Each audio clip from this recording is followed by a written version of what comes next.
Good evening. Tonight we're in Romans chapter 13, and the first set of verses we're going to look at is verses 1 through 7. So go ahead and pause and read those now. As you may have noticed, the first 7 verses are pretty timely given the political situation in the United States. There's a whole lot of unrest. People aren't happy with the way things are. People are scared about the way things might be. And a lot of that's focused around the way the government is or may be. In Romans chapter 13, the message Paul is giving them is on obeying the government. Now, historically, we know that they did not obey the government 100%. Christianity was a persecuted religion. They would often then sneak out into the catacombs to participate in the Lord's Supper. That way they were not going to be arrested. However, when they were arrested, it wasn't just the Christians who were arrested that would submit to the government. In some cases, they would end up torturing these Christians. And one instance that I'm aware of, they took a group of them out to a frozen lake in the middle of winter, had them strip down, leave all their clothes in a pile there on the shore, and then walk out to the center of the lake. And they were told all they had to do was renounce their Christianity. They could come back, take their clothes, and leave. They left 2 guards on duty. When they came back the next morning, there were no guards present. When they counted up all the garments, there were as many people as had been left there that night before, plus the additional 2 for the 2 guards. Even the guards submitted to the authority of Rome in that instance, to the point of sacrificing their own lives along with the other Christians. The reason why Paul gave them this directive, knowing what they were about to face from Rome, and remember, this is written to the church in Rome. What is our witness to the world? Is our witness to the world fight for your rights? Or is it live by God's standard? Well, we know the answer to that. That's a rhetorical question. We live by God's standard, no matter the cost. And given what they were about to face, that cost was probably going to be their lives. Today, we need to be willing to live by the world's, I'm sorry, I was about to make a bad statement there. We need to be willing to live by the government standard. Now, there may come a time when we go against that standard. If the government says you are no longer allowed to worship, then we've got a problem and we cannot obey. If they put restrictions on how we may worship,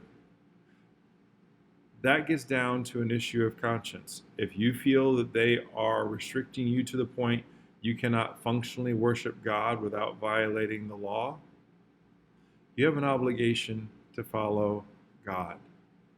If you feel that the restrictions they are putting on do not inhibit you from being able to worship God and you can still follow those regulations, such as social distancing and wearing a mask while worshiping, then rather than exercise what you believe is your freedom to not have to wear the mask, if they require the mask, wear the mask. If they require social distance, then social distance. We are to be a people who show our respect, show our respective authority, as long as that authority does not go against the authority of God. Paul knew what he was asking when he was asking these people, verse 1, let every soul be subject to the governing authorities, knowing that those governing authorities were going to be coming after their lives. The next section we're going to be looking at is verses 8 through 10. So go ahead and pause now and read that.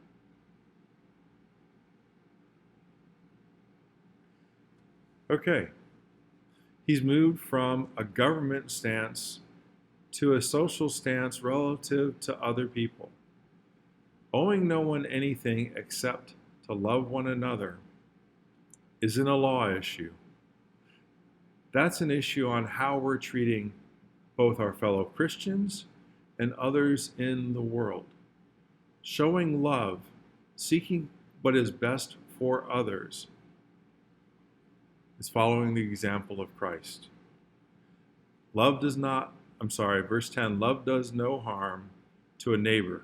Therefore, love is the fulfillment of the law.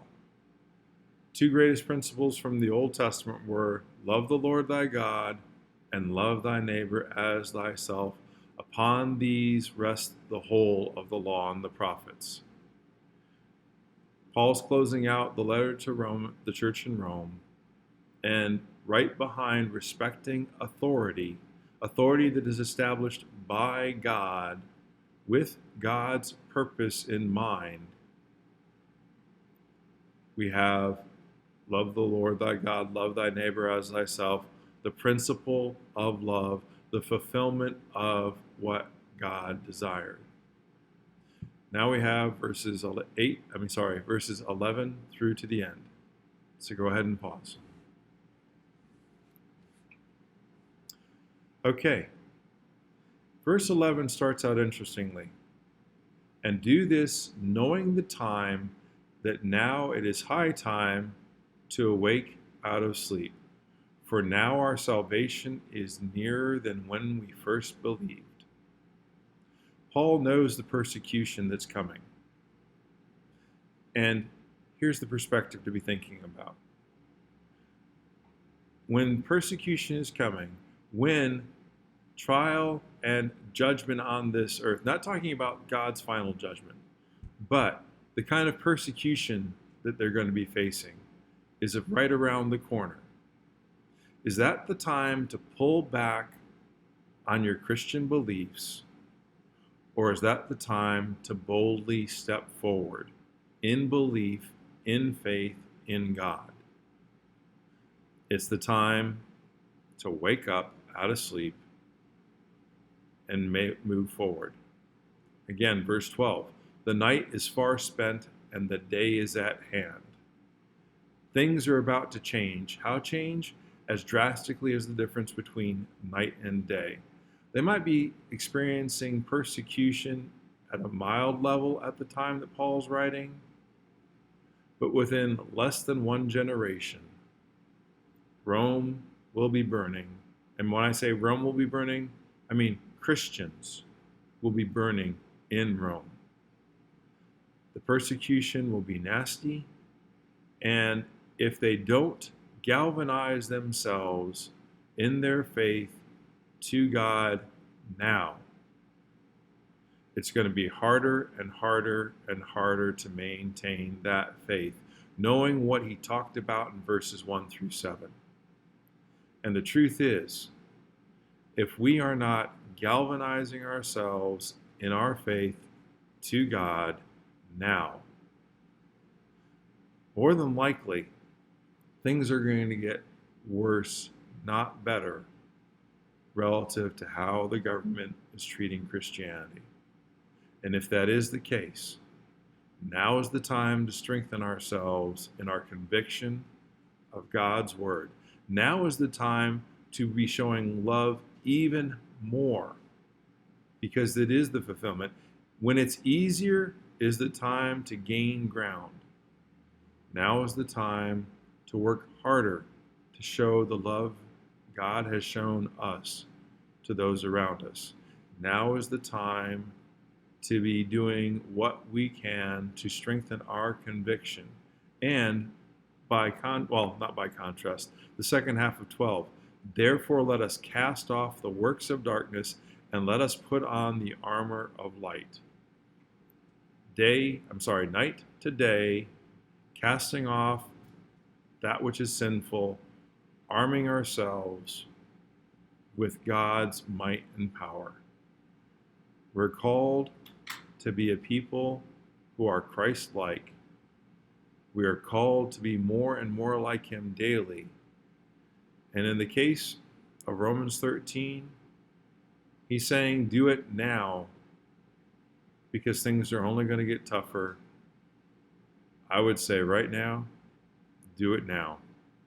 I believe things are only going to get tougher. I pray that you keep healthy. I pray that you keep in God's Word.